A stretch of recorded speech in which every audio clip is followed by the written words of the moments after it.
I found the best character from each Star Wars movie and put them all in this video. So with that said, let's get started. I'm going in chronological order for this video, which means Phantom Menace is first. For this movie, I only had two characters in my mind, which were Darth Maul and Qui-Gon. Both of these characters were nothing short of elite in this movie, and both their backs must hurt from carrying the movie. Though Darth Maul looks sick, and every moment of screen time he gets, his presence dominates, I could not justify putting him as the best, even though I wanted to. That spot is reserved for Qui-Gon Jinn. Qui-Gon in this movie was clearly the wisest guy, being a mentor to Obi-Wan and also teaching Anakin a bit. On Tatooine, he made some risky decisions, but pulled it off thanks to his persuasive and creative tactics, even though his Force mind trick didn't work. It's also the only reason that Anakin became a Jedi, as he was the one who freed him and pressured the Council to let the boy be trained. If Qui-Gon had trained Anakin, I bet things would have turned out differently, but unfortunately, homie got stabbed, and Disney wasn't around yet to somehow make him live through it, so RIP to my boy. Hats off to Liam Neeson for an excellent performance.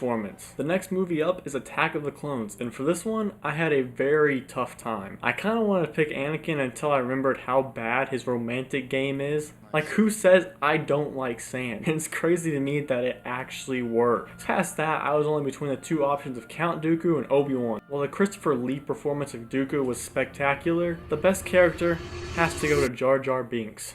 Just kidding, it's Obi-Wan. I first commemorate Obi-Wan for somehow putting up with Anakin throughout the whole movie. Anakin in this movie is an awful Padawan, and yet Obi-Wan never stops trying. I also think Obi-Wan is the most important character in this movie. Besides looking like Space Jesus, he found out about the clone army with his detective work and was also able to figure out the Separatists were building an army. He did get captured, and Count Dooku then told Obi-Wan that Palpatine is a Sith. It was too bad he didn't listen though, but I got to give Obi-Wan some credit for staying loyal with the Jedi. He goes on to beat up some big stick-leg beast things along with some droids, which is also cool. And then him and Anakin also fight Dooku later, where Anakin does more Anakin things, and Obi-Wan was able to hold his ground pretty well, despite a massive experience gap. But the most important thing that Obi-Wan had this movie was he had so much humor and wit throughout the movie that it made me like his character very much.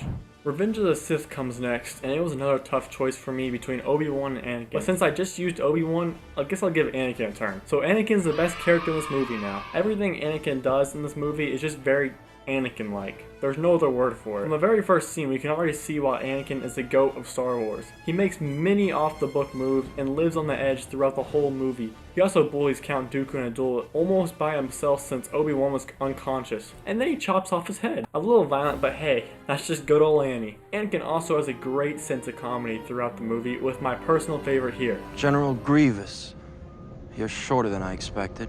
Got him! Hayden Christensen did a great job of showing Anakin's struggle throughout the film, as he wanted to trust the Jedi and serve the Republic, but his love for Padme eventually wins him over because he needs to save her. Anakin eventually loses trust in the Jedi and gives in to the dark side and starts the saddest scene in movie history. Anakin is the best because no other movie character has me feeling this way. I mean, every time I watch Revenge of the Sith, I want him to change, even though it's not possible. But I still believe every single time. It's torture. But in the end, Anakin gets a little too hot as he loses literally almost everything he cared about, except his arm. He at least gotta keep one arm. Next up is Rogue One. If it weren't for the Andor series, I would consider Cassian, but since he gets his screen time there, the best character in this movie is Jyn Erso. Jyn is a perfect example of how a female can be an epic lead in a movie if it's written good. I'm looking at you, Ray. We get to see how Jyn's life is ruined by the Empire, and it makes her a loner until she is rescued. My favorite part of this character is that she has no special abilities or powers at all. She's just a normal human. It makes it easier to relate with the character and root for him. Her character has a satisfying arc also, from being the loner she is at the beginning of the movie to the end where she is willing to sacrifice herself to a cause she didn't even care about in the start of the movie. Then she gets blown up dramatically. What a way to go out. On to the next, which is an underrated movie, is Solo. Now I'm gonna be honest with you guys, it has been years since I've seen this movie, so going off pure memory, the best character was Tobias Beckett, which was Woody Harrelson's character. If I remember right, he was the most comical character in the movie. Also, I'm pretty sure all his friends and his wife were killed, so that builds some sympathy for the character. Beckett is practically Hans before Hans, and he teaches Han Solo everything there is to smuggling, and in the end teaches Han Solo the most important thing that shapes him for the future movies, which is don't trust anyone, as he betrays everyone everyone to ensure his own well-being. I love that he stays true to his character throughout as a complete loner, and you can really see how Han acts like him a lot in the originals. Beckett was pretty much Han Solo before Han Solo. The next movie is Episode 4, A New Hope, which I had a very tough time choosing a character again. First off, Leia is constantly making fun of people, and that made me consider a character. And Luke was also pretty good at blowing stuff up in this movie. But the best character in the movie has to be Han Solo. Han's charisma is off the charts.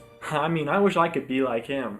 There isn't an actor out there who would have played Han Solo as well as Harrison Ford. And it makes it so much better that Ford hates his own character, because that is something Han Solo would do. Harrison Ford is pretty much a real-life Han Solo. Han is also very relatable, as he has a very special ability to see the negative side like many of us humans do. For example, most of you think this video is awful, and you're probably right. Han's arc in this movie is also very beautiful, and is much like Jin's, that in the beginning of the movie, he was a very self-centered smuggler who was a loner, and he literally left the rebellion because he thought the rebellion was screwed. Like, he literally just ran away in the Falcon. But in the end of the movie, he comes back and saves Luke so he could blow the Death Star up. But the real reason he's the best, there's just something about this character that it just makes him the best. It's unexplainable that Han Solo is just the best character in this movie. For Empire Strikes Back, it was actually a very easy choice for me in picking Yoda. Even though he doesn't have as much screen time as the big three characters did, Yoda owned every second he got. He is the wisest creature in the galaxy in this time period, and is one of the only Jedi left. He plays a huge role in this movie as Luke's mentor, literally teaching Luke to be a Jedi from scratch by becoming a backpack for Luke. This is some epic training, guys. Yoda's introduction is also one of my favorite scenes, as Luke sees Yoda as a crazy old guy before realizing that Yoda was the guy he was searching for. Yoda's impact on culture can also not be overlooked. There are people who have never seen Star Wars who know who Yoda